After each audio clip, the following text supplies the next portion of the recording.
Hello guys, हम बात करेंगे कि ग्रेस सिस्टम क्या है और ग्रेस कब लगता है। तो हम यहाँ बारी बारी से इस बारे में देखने वाले हैं ग्रेस सिस्टम के बारे में कि अगर आपके पास साइंस जो सब्जेक्ट हैं, केमिस्ट्री, फिजिक्स, मैथ या आर्ट्स के जो सब्जेक्ट्स हैं या कॉमर्स के जो सब्जेक्ट्स हैं, उन सब्जेक्ट्स में ग्रेस कब लगता है और ग्रेस है क्या, ये पूरा फंडा हम देखने वाले हैं।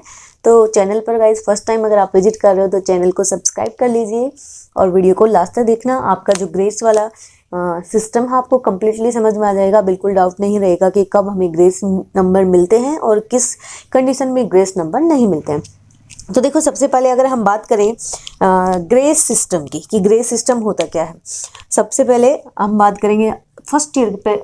जैसे कि वो हो सकता है बीएससी फर्स्ट ईयर लेके चलो। जैसे कि अगर हम बात करें जो बीएससी फर्स्ट ईयर है, इसे बीएससी फर्स्ट ईयर में ग्रेस सिस्टम कब लगता है। ग्रेस सिस्टम के लिए देखो आपके पास सब्जेक्ट होंगे पीसीएम, वो bio, PCM, physics, chemistry, math, साथ में बायो का सब्जेक्ट, तीनों के लिए सेम ही रहता है नंबर का सिस्टम भी। तो जो ग्रेस सिस्टम है, ग्रेस सिस्टम में सबसे पहले आपके जो पेपर हैं, जैसे कि मैथ का पेपर है, मैथ के पेपर में जो सब्जेक्ट है आपका मैथ, उस मैथ के पेपर 3 पेपर होते हैं। मैथ के सब्जेक्ट में 3 पेपर होते हैं। सेम 3 पेपर आपकी केमिस्ट्री के होते हैं और सेम ही 3 पेपर आपके फिजिक्स के होते हैं। टोटल 9 जो है पेपर होते हैं, 3 केमिस्ट्री, 3 फिजिक्स एंड 3 मैथ। अब यहाँ पर अगर हम इनके नंबर्स की बात करते हैं तो देखो, मैथ्स जो पेपर है ये पेपर होता है आपका 120 का, 120 का। दूसरा अगर हम बात करें केमिस्ट्री का पेपर, ये होता है 100 नंबर का, और जो फिजिक्स का पेपर है ये भी होता है 100 नंबर का। ये कुछ इस तरह डिवाइड रहता है। जो 120 है वो 3 में डिवाइड रहता है। सेम जो केमिस्ट्री का पेपर है, केमिस्ट्री का पेपर आपका रहता है 12 एंड सॉरी, वो तो बात की बात है। जो केमिस्ट्री का पेपर है ये होता है गाइज आपका 33, टोटल 33 एंड 34। सेम यही फिजिक्स में होता है 33 एंड 34। मैथ का जो पेपर है ये होता है 40 नंबर का, यानी कि जो फर्स्ट पेपर है वो भी 40 नंबर का, सेकंड पेपर भी 40 नंबर का, थर्ड पेपर भी 40 नंबर का, और केमिस्ट्री फिजिक्स के 33 एंड 34, 3 पेपर ऐसे होते हैं। अब देखो ग्रेस लगता कब है। पहले ग्रेस का सिस्टम क्या है कि जैसे कि मैथ में अगर हम देखें तो जो मैथ का पेपर है ये आपका आता है 40 एंड 40, यानी कि 120 का कंप्लीट पेपर हुआ। अब इसमें जो पासिंग मार्क्स होता है, ये पासिंग मार्क्स चाहिए आपको एक पेपर में 15 नंबर। एक पेपर में आपको 15 नंबर चाहिए पासिंग मार्क्स के लिए। केमिस्ट्री फिजिक्स में आपको 12 नंबर चाहिए होते हैं एंड दोनों में 12 नंबर, यानी कि जो केमिस्ट्री का फर्स्ट पेपर है उसमें भी आपको 12 नंबर चाहिए पास होने के लिए, सेकंड में भी 12 और थर्ड पेपर में 12। सेम प्रोसेस फिजिक्स का होता है और मैथ में हमें चाहिए होते हैं 15 तीनों में। अब यहाँ पर अगर हम बात करें, देखो मैथ से सबसे पहले शुरुआत करते हैं। तो जो मैथ का पेपर है इसमें हमें 15 नंबर एक फर्स्ट पेपर में, 15 नंबर सेकंड में, 15 नंबर ही थर्ड में। अब यहाँ आपको कुल मिला के नंबर लाने होते हैं कितने, 45 या 44 के आसपास। वैसे तो 40 होता है थर्ड का, लेकिन आपको 45 नंबर आ रहे हैं तो आप क्या है, पास हो। अब जो 45 नंबर हैं, आपको पासिंग मार्क्स के लिए 45 नंबर चाहिए मैथ्स के अंदर। अब 45 जो नंबर हैं ये आपको लाने पड़ते हैं तीनों पेपर को मिला के, यानी जो 3 पेपर है फर्स्ट सेकंड थर्ड, तीनों का जो टोटल नंबर है वो मिनिमम 45 होना चाहिए पास होने के लिए। अब यहाँ इन केस जैसे कि आपके 45 नंबर नहीं आ रहे, आपके नंबर आ रहे हैं कम 45 से, मानो आपके नंबर बन रहे हैं कितने, 39 नंबर। 39 नंबर आ रहे हैं आपके मैथ में, paper first, paper second and paper third, तीनों को ऐड करने पर हमें ऐड किया तो टोटल नंबर हो गए 39। लेकिन हमें पासिंग मार्क्स कितने चाहिए, 45। कितने नंबर की कमी आ रही है, 6 नंबर की कमी। आपकी क्या है, 6 नंबर कम है, तो 6 नंबर की आपकी क्या लग जाएगी, ग्रेस लग जाएगी। फर्स्ट ईयर के जो स्टूडेंट होते हैं उन स्टूडेंट की 6 नंबर की जो है ग्रेस लगती है। कब लगेगी, जब आपके तीनों पेपर को टोटल करने पर भी पासिंग मार्क्स अगर नहीं आ रहे हैं और सिर्फ कितने आ रहे हैं, 6 नंबर कम है पासिंग मार्क्स में, तो आपकी ग्रेस लग जाएगी। क्लियर। केमिस्ट्री फिजिक्स में भी सेम प्रोसेस यही रहेगा, 12 एंड 12, उसमें आपको 36 नंबर चाहिए।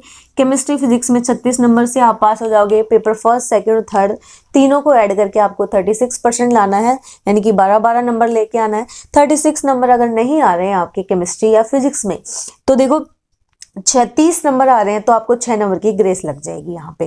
क्लियर ये चीज। अब देखो इन केस हमारे पास क्या आ जाए, नंबर हमारे आ जाए, जैसे कि मैथ्स में आपके नंबर आ गए कितने, मैथ में आपके नंबर आए हैं मानो 35। तीनों जब पेपर को हमने ऐड किया, paper first, paper second and paper third, जब तीनों पेपर को हमने ऐड किया तो नंबर आ गए आपके कितने, 35 नंबर। और आपको चाहिए थे कितने, 45, यानी कि 10 नंबर का डिफरेंस आ रहा है दोनों में, पासिंग मार्क्स में और आपके जो टोटल नंबर है उनमें 10 नंबर का डिफरेंस है। तो गाइस 6 नंबर तक अगर आपकी कम है तो आपकी ग्रेस लग जाती है, लेकिन 6 नंबर से ज़्यादा अगर आपके नंबर कम है तो फिर उस कंडीशन में आपको ग्रेस नहीं लगेगी। उस कंडीशन में क्या होगा कि जिस पेपर में पासिंग मार्क्स से कम नंबर हैं उस पेपर में आपके लगेगी बैक। क्लियर ये चीज़? जैसे कि हमारे पास मैथ्स में first paper, second paper and third paper, तीनों को टोटल करने पर हमारे नंबर बन रहे हैं 35। हमारे पासिंग मार्क्स के लिए नंबर जो ये 45, 10 नंबर का डिफरेंस आ रहा है। तो 10 नंबर का जो डिफरेंस है, जैसे आपके आए गए थे फर्स्ट पेपर में 20 नंबर आए, क्लियर, इस पेपर में आपके आए 10 नंबर सेकेंड पेपर में, और थर्ड पेपर में आपके नंबर आ गए कितने, 5 नंबर। ऐसे आपके हो गए टोटल 35। अब गाइज यहाँ पर देखो जो फर्स्ट पेपर है इसमें आ रहे हैं आपके 20 नंबर। 20 नंबर का मतलब है इसमें 15 से नंबर ज़्यादा है। इसका मतलब फर्स्ट पेपर तो आपका क्लियर है, लेकिन जो सेकंड पेपर है थर्ड पेपर में, इन दोनों में आपके 15 नंबर से कम नंबर आ रहे हैं। और ग्रेस आपको 6 नंबर की चाहिए, तो 6 नंबर से आपके ज़्यादा नंबर से आप जो है फेल हो रहे हो। तो उस सिचुएशन में आपके पेपर सेकंड और जो पेपर थर्ड है इन दोनों में लग जाएगी क्या, बैक, यानी कि ये पेपर जो रह जाएंगे आपके ड्यू, आपको नेक्स्ट टाइम पेपर को वापस देना पड़ेगा। तो ये है सिस्टम इसका। केमिस्ट्री का भी वही सेम प्रोसेस है, फिजिक्स का भी वही सेम प्रोसेस है।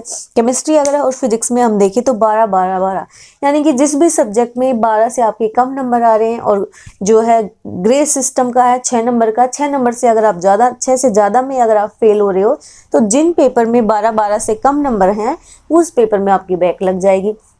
ये है आपके पास ग्रेस का सिस्टम। तो ध्यान रखना ये चीज़। अगर आप, क्योंकि गाइस एक चीज़ जो फर्स्ट ईयर में आपको क्या है कि first year, only first year में ही आपके तीनों पेपर को ऐड करके पास होने की सिचुएशन होती है। सेकंड ईयर में जब आते हो अगर आपकी बैक लगी है तो उस सिचुएशन में आप ये मत सोचना कि अगर दो पेपर में, जैसे मानो सेकंड और थर्ड पेपर में हमारे बैक है, दोनों को मिला के हम कितने नंबर ले आए, नहीं, उस सिचुएशन में दोनों को मिला के नहीं होगा। वहाँ पर्टिकुलर आपको फर्स्ट सेकेंड पेपर में 15 लाने पड़ेंगे और पर्टिकुलर थर्ड पेपर में 15 नंबर लाने पड़ेंगे। लेकिन अगर फर्स्ट ईयर में ही हो आप तो फर्स्ट ईयर में आप तीनों पेपर को ऐड करके 15 नंबर ला सकते, 15 से, यानी कि 45 नंबर लाने आपको। वो ऐसा भी हो सकता है आपने जैसे फर्स्ट पेपर में यहाँ आपके नंबर आ गए 35, ओके, 35 आ गए तो बाकी इन दोनों में आपके चाहिए 5 नंबर आ जाओ, आपके पास कितने हो जाएंगे, 45। उस कंडीशन में आप मैथ क्लियर है। सेम सिचुएशन केमिस्ट्री की है और सेम सिचुएशन ही फिजिक्स की है। गाइस अगर वीडियो पसंद आए तो वीडियो को लाइक कर दीजिए, और गाइस चैनल सब्सक्राइब नहीं किया है तो प्लीज़ चैनल सब्सक्राइब कर लीजिए। आप लोग ना वीडियो देखते हो पर वीडियो को लाइक करके नहीं जाते, तो आपको सिर्फ एक फीडबैक ही देना है हमें लाइक का। तो प्लीज़ वीडियो को लाइक करिए और चैनल को सब्सक्राइब कर लिए। मिलते हैं नई इन्फॉर्मेशन के साथ नई वीडियो में। Thank you for watching.